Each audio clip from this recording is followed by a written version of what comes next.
Ayan, Queen na ha.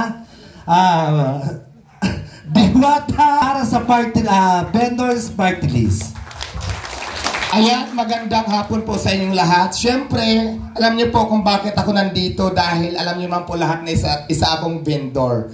Ayan, gusto ko lang po mag-share ng konting story po ng buhay ko para po sa mga taong hindi nakakilala sa akin. Anyway, ako nga pala si Diwata. Dio Balbuena ako yung pangalan ko. Ako po yung may-ari ng very controversial na Diwata Paris Overload. Ayan, bago po tayo maging vendor, isa lang po akong nakatira sa ilalim ng tulay. At saka ang trabaho ko po ay construction worker.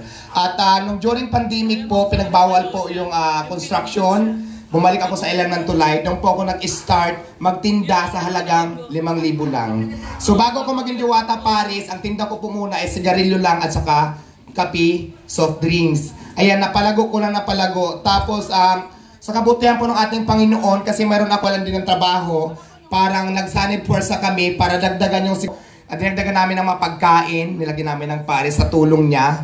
Kaya lang po yung friend ko wala na kasi medyo maedad na at saka nagme-maintenance, hindi na kinaya yung gamot. So nawala na siya mga 3 years ago. Ngayon yung analysis ko po sa pagtitinda, sa pagpaparis ko ay natutunan ko sa kanya.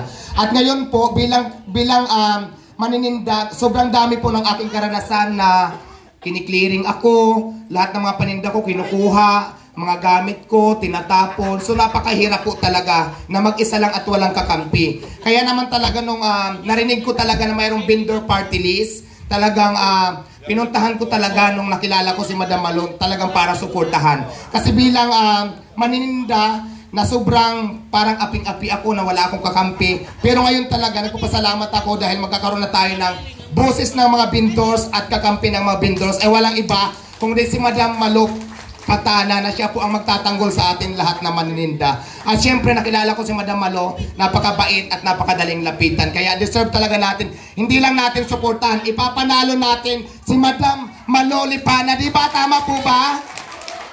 Ayan, gusto nyo pa magpalaro ako, may premyo?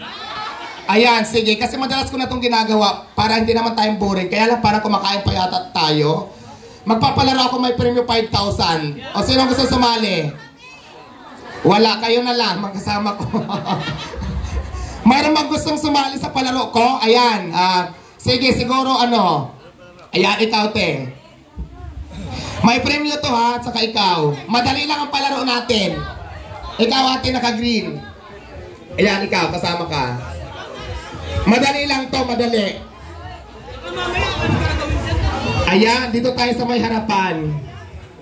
At gusto ko lang din pasalamatan pala si Konsehal Moises Morales dahil nakarating ako kanina doon sa kanyang bahay. Pinakain ako at nakilala ko doon talagang aking best friend na si Maria Makiling. Maraming salamat. So maraming salamat, napakabait po ni Konsehal Moises Morales. Maraming salamat po dahil welcome mo kami sa inyong palasyo. Sino pa yung matinawag ko na maglalaro? Sayang to, 5,000 to. Ayan, lalaki, pwede. Pwede, lahat naman pwedeng sumali. Siguro mga ayan, yung lalaki.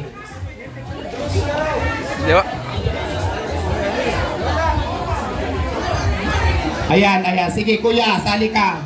Madali lang to.